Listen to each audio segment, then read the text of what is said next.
Baik, selamat sore pemirsa yang ada di rumah dan juga Bapak dosen. Sekarang saya berada di depan kantor Camat Jambi Timur. Kantor Camat Jambi Timur ini berada di Jalan Amangkurat nomor 1, daerah Tanjung Pinang, Kecamatan Jambi Timur, sesuai nama kantornya, dan berada di kota Jambi. Biasanya dipakai oleh warga untuk mengurus dokumen-dokumen yang sangat penting seperti pengesahan SKCK, pengesahan IUMK atau izin usaha mikro kecil, urusan surat-surat cerai, nikah, non nikah dan belum nikah, dan beberapa surat-surat penting lainnya.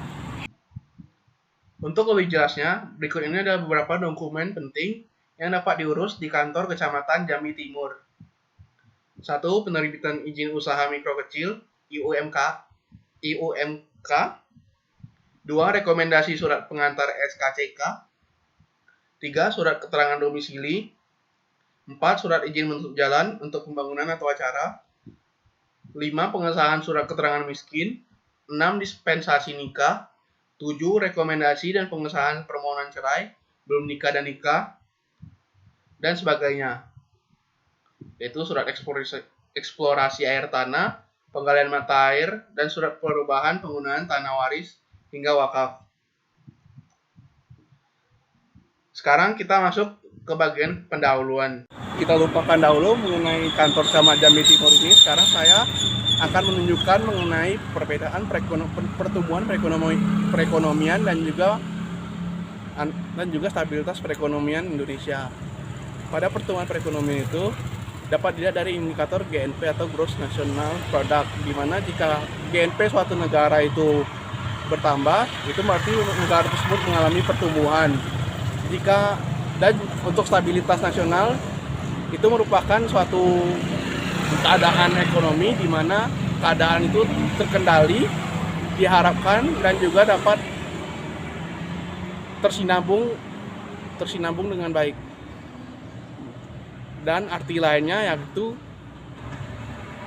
bahwa arus kas yang terjadi di negara tersebut itu sama dengan arus barang dan jasa yang tersedia di negara tersebut. Stop lagi. GNP atau PNB, Produk Nasional Bruto, adalah nilai barang atau jasa yang dihasilkan oleh warga negara, baik yang tinggal di dalam negeri maupun luar negeri dalam 1 tahun. Indikator pertumbuhan perekonomian Indonesia. Dilansir dari buku Ekonominka Pembangunan tahun 2006 karya Mudrajat Kuncoro, ada 2 indikator utama dalam keberhasilan pertumbuhan perekonomian, yaitu 1. Pengukuran GNP atau PNB. 2. Pengukuran GDP atau PDB dengan PPP, Purchasing Power Parity. Pengukuran GNP atau PNB ini, hingga saat ini, pendapatan nasional per kapita masih digunakan sebagai tolak ukur kesejahteraan masyarakat. Semakin tinggi tingkat pendapatan nasional per kapita suatu masyarakat, maka akan semakin sejahtera masyarakatnya. Dan dengan peningkatan kesejahteraan masyarakat akan mengindikasikan bahwa suatu negara telah berhasil melakukan pertumbuhan perekonomian. 2. Pengukuran GDP atau PDB. Perhitungan PDB sering digunakan sebagai indikator untuk mengukur pertumbuhan perekonomian. Namun terdapat beberapa kekurangan yang ada di dalam perhitungan PDB, di mana PDB dianggap tidak mampu mengakomodasikan indikator-indikator non-ekonomi, faktor lingkungan, sebagai aspek penting bagi tingkat kesejahteraan. Maka dari itu, dibuatlah perhitungan Purchasing Power Parity, yang digunakan sebagai dasar penentu kemampuan atau daya beli seseorang. Semakin tinggi daya beli masyarakat, maka bisa dikatakan bahwa pembangunan ekonominya berhasil. Kita lanjut kepada perkembangan terkini.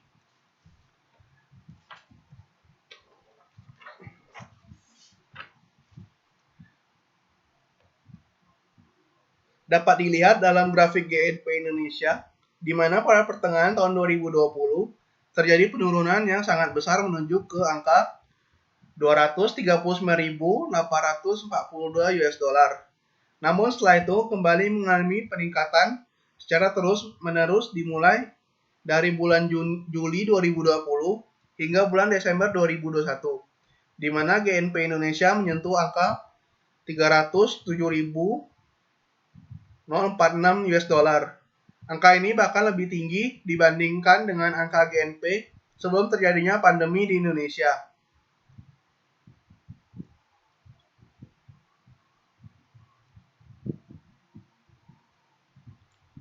Kita masuk ke gambar grafik GDP Indonesia tahun 2020 sampai dengan tahun 2022. Memiliki bentuk grafik yang sama dengan GNP Indonesia, GDP Indonesia sendiri mencatatkan kinerja positif setelah sebelumnya sempat mengalami penurunan yang sangat besar ke angka 246.072 US dollar yang terjadi saat masa awal pandemi. Namun sama seperti GNP Indonesia, GDP kemudian mengalami peningkatan secara signifikan, dimulai dari bulan Juli 2020 hingga Desember 2021, di mana GDP Indonesia menyentuh angka 315.351 US dollar.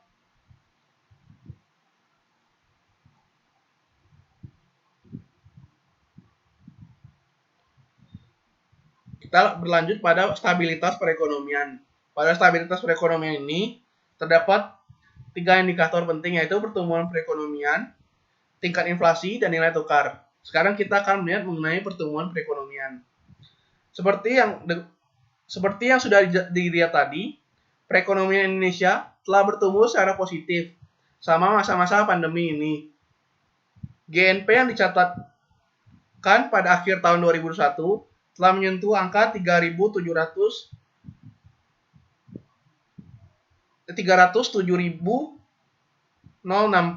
US dollar, di mana ini menunjukkan pertumbuhan perekonomian yang positif dan bahkan lebih tinggi dibandingkan dengan masa sebelum pandemi.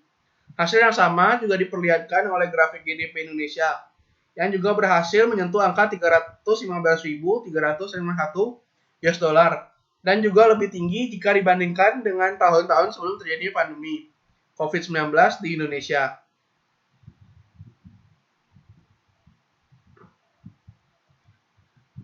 Dua, tingkat inflasi.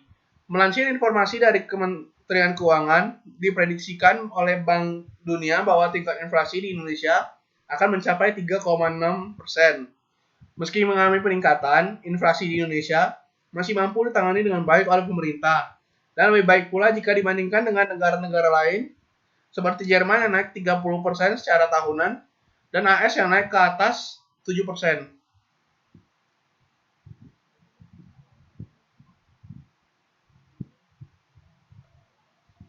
3. Nilai tukar. Nilai tukar rupiah terhadap dolar saat Mei 2022 berada di angka 14.544 rupiah per US dollar. Ini memang lebih tinggi jika dibandingkan dengan bulan sebelumnya, yakni bulan April 2022 di angka 14.418 per US dollar. Dan jika dibandingkan dengan angka nilai tukar yang berada pada tahun 2020 di bulan Januari, ini akan menghasilkan pelemahan terhadap dolar yang cukup besar, di mana pada bulan Januari 2020 nilai tukar rupiah terhadap dolar AS masih berada di angka 13.662 rupiah. Pelemahan ini disebabkan oleh adanya pandemi yang berkepanjangan di Indonesia dan juga kenaikan bunga acuan The Fed. Namun menurut Direktur Research Center of Reform on Economics, disingkat CORE, Indonesia, Peter Abdullah, mengatakan bahwa bisa saja terjadi tarik-menarik sebab perekonomian Indonesia telah menunjukkan kebangkitan di tengah meredanya situasi pandemi.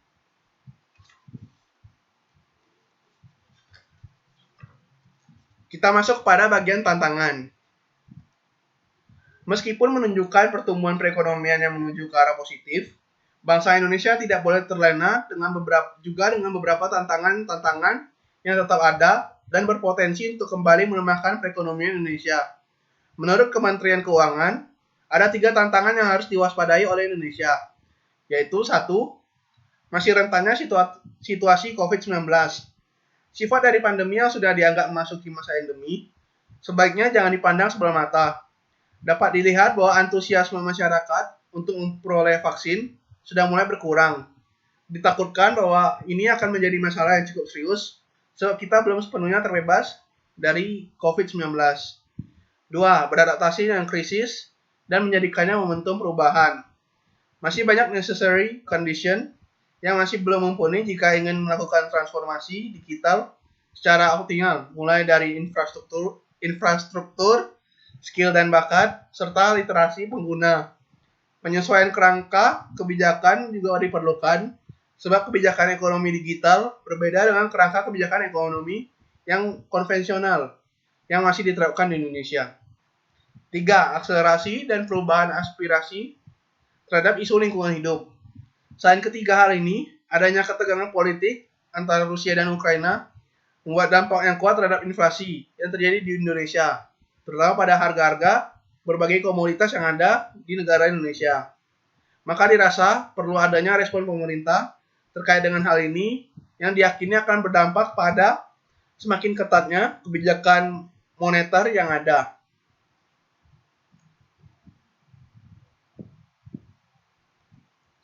Kita masuk pada bagian prospek. Melalui pertumbuhan perekonomian yang terus membaik, Indonesia saat ini tengah menyiapkan beberapa prospek yang cukup menarik bagi kemajuan dan kebaikan negara Indonesia tentunya. Salah satu aspek yang cukup difokuskan yakni menuju pertumbuhan tinggi dan ekonomi rendah karbon. Ada beberapa pilar penting di antaranya. Yang pertama, memperkuat kelembagaan di sektor ketenaga listrikan. 2. Memberi ruang bagi investasi swasta pada sektor energi terbarukan. 3. Memastikan keberlanjutan keuangan di sektor ketenaga listrikan. 4. Mempermudah jalan menuju transisi energi yang berkeadilan bagi semua. Penutup. Pertumbuhan dan stabilitas perekonomian di Indonesia pada saat ini sudah bergerak menuju ke arah yang lebih baik dan bergerak secara positif. Ini merupakan suatu pencapaian yang cukup membanggakan, di mana kita bisa keluar dari jeratan situasi pandemi COVID-19 yang sangat berdampak bagi pertumbuhan dan stabilitas perekonomian Indonesia. Namun banyak tantangan lain di masa yang akan datang yang mengancam kestabilan perekonomian yang harus diperhatikan oleh pemerintah Indonesia, dan juga terdapat beberapa prospek yang harus dikerjakan oleh pemerintah untuk membuat negara Indonesia semakin mampu untuk bersaing dan sejajar dengan negara-negara besar lainnya. Sekian presentasi dari saya. Maafkan saya jika terjadi kesalahan, dan semoga informasi-informasi dari pertumbuhan dan stabilitas perekonomian nasional ini dapat cukup informatif bagi kalian semua. Terima kasih. Sekian presentasi dari saya, dan ini adalah daftar pustaka dan sumber-sumber yang saya gunakan untuk menyelesaikan tugas ini.